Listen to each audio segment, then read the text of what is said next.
All right, today we're going to talk about Apache Kafka. And I know what you might be thinking. Oh, great, another super complex piece of tech. But stick with me here, because Kafka is so much more than just a tool. It's really a whole new way of thinking. It's the hidden engine behind so many of the real-time services you use every single day. And we're going to break down exactly why it's become the central nervous system for modern data. But before we dive in, let me ask you something. You've been there, right? You're trying to order some food or maybe check your bank account, and the app just hangs, or it feels slow, or worse, it just plain crashes. Why is it that so many of the digital services we depend on feel like they're built on a house of cards? So here's the thing, and this might surprise you. The real culprit, the thing that makes everything so fragile, usually isn't a bug in the code itself. Nope. The real problem lies in the connections between all the different pieces of the system. And that, right there, leads us straight into part one, what we call the spaghetti architecture problem. This is the chaos that made something like Kafka an absolute necessity. Okay, so what you're looking at here is basically a mathematical nightmare. In the old way of doing things, every service had to talk directly to every other service. Look, with 3 services, you've got 3 connections. Fine, manageable. But watch what happens. The complexity just explodes exponentially. With just 10 services, you're suddenly trying to manage 45 different connections. You end up with this brittle, tangled mess, the spaghetti architecture. And in this mess, if just one little service slows down, it can literally drag the entire system to a grinding halt. So what we're all trying to do is move from the world on the left to the world on the right. On the left, you've got this tightly coupled system. It's like a fragile chain, you know? One link breaks and the whole thing just falls apart. Failures cascade through everything. But on the right, in a decoupled world, things are so much better. Services are independent, failures are isolated. You can scale one part without breaking everything else. This resilience is the holy grail of modern software design. Okay, so if all those direct connections are the problem, what's the solution? Well, this is where Kafka comes in with a really radical but actually super simple idea. What if, instead of services talking to each other, they all just wrote to and read from one central place, like a universal library for all the data? And at the very heart of this library is this beautiful, powerful concept, the immutable log. Just think of it like a diary or a journal. You can only add new entries to the end. That's it. You can't go back and tear out a page or erase something you wrote yesterday. It's append only. And that one simple rule that you can't change the past is what unlocks everything. It gets rid of a ton of complexity. So, how does this library actually keep things organized? This analogy here breaks it down perfectly. A topic is basically a shelf in the library, a category for messages, like user clicks or new orders. Now, to handle a ton of data, that topic gets split into partitions. You can think of those like the individual volumes in a big encyclopedia set. And here's the magic bit. Every single message gets a unique page number, which Kafka calls an offset. This is so important.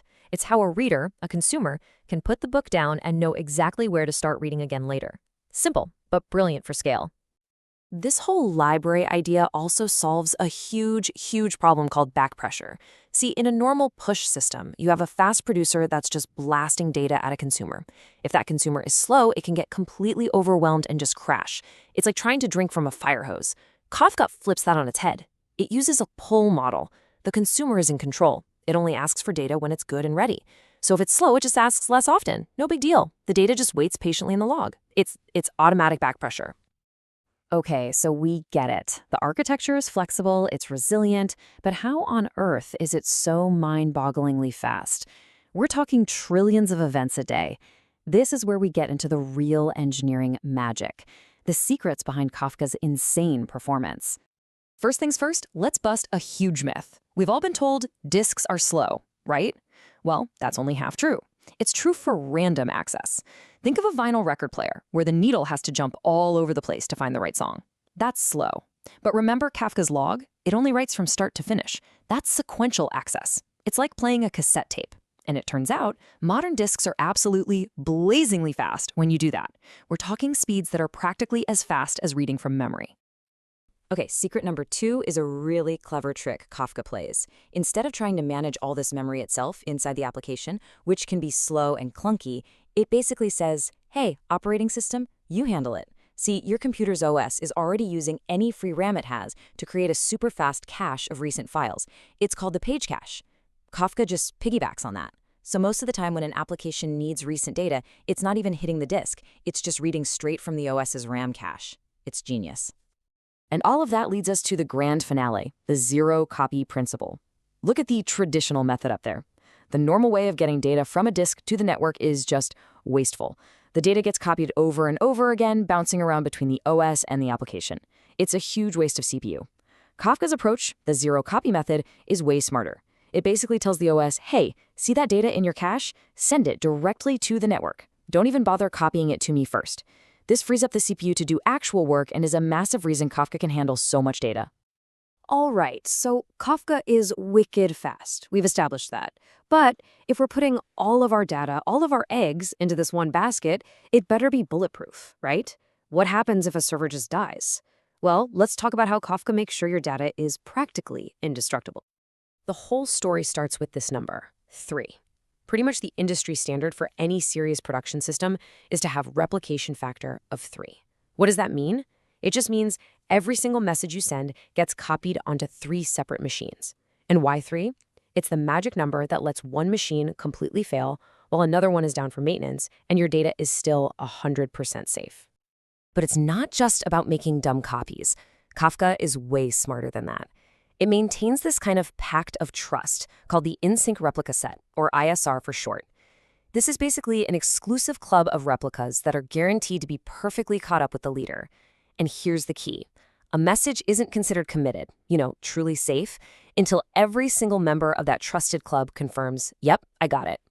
And the best part is that you, as a developer, get to decide exactly how safe you need to be. It's a trade-off between speed and absolute safety. As you can see here, you can set acks to 0. That's basically fire and forget. Super fast, but yeah, you might lose some data if something goes wrong. Setting it to 1 is a really nice balance. It just waits for the main leader to confirm it got the message.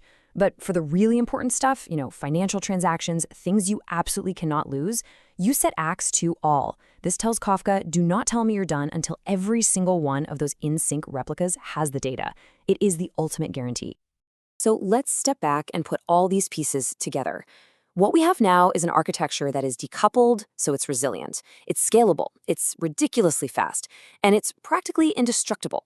And when you mix all of those things together, Kafka stops being just a simple pipe for data. It becomes something so much more important.